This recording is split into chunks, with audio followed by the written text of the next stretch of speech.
people who come to you come to you in the wake of a lot of failure. I mean, they are accustomed to failing, aren't they? I always look at people in terms of what they can become. I guess I look at them like a fisherman goes fishing. He sees minnows and he says to himself, there's got to be a big one in here. So I always look at people and say, that person can become great if I can just help him to sober up and to see reality. Would you ever turn someone away if they've been on drugs, come into the ARC program, and they're off them for a while, and they relapse, and they go back, and they relapse again? I mean, is there any limit to your patience when it comes to taking people into the program? Yes, someone who continuously repeats the use of drugs will be asked to leave and have been asked to leave. If you try other programs in an interim space of time, then you can come back to ARC and try it again. But if you repeatedly get high, we assume that the program is not working for you. It doesn't mean that you are incurable. It means that this particular formula is not working very well for you. Given your perspective of 57 years of viewing drugs, particularly in this part of America, what's changed? What's different? The only thing that has changed is the drug. The attitude of the general public has not changed. Although people murmur that the addict is a sick person, everybody still believes that you can lock them up and throw the key away. No one treats the drug victim as a victim, and that's really what he is.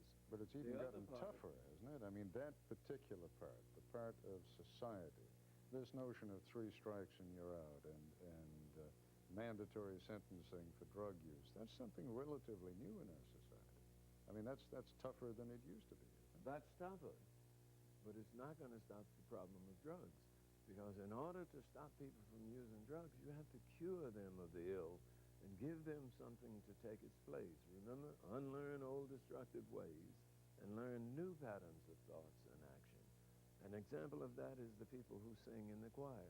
But just like there are people who sing in the choir, I submit to you that there are a lot of people with a lot of skills in the streets that we could use to make society a much better place to live in if we would just take the time and invest the money to sober these people up. I believe that can be done.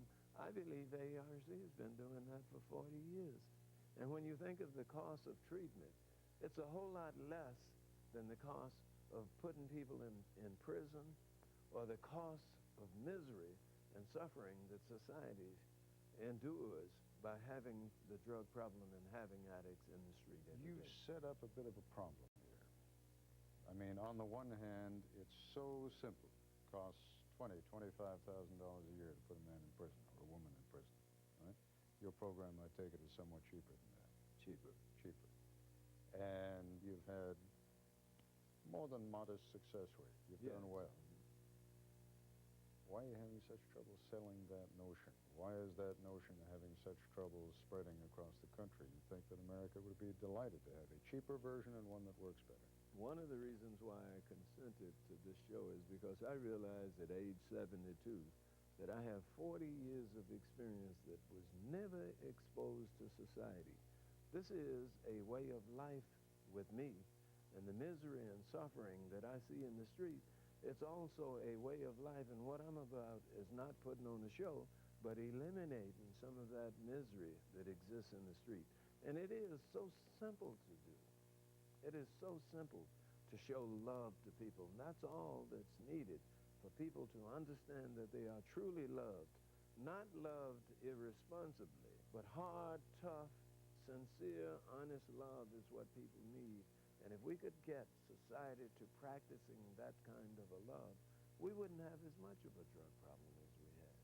You're very kind to have let us come visit with you, and I appreciate your time. Thanks so much.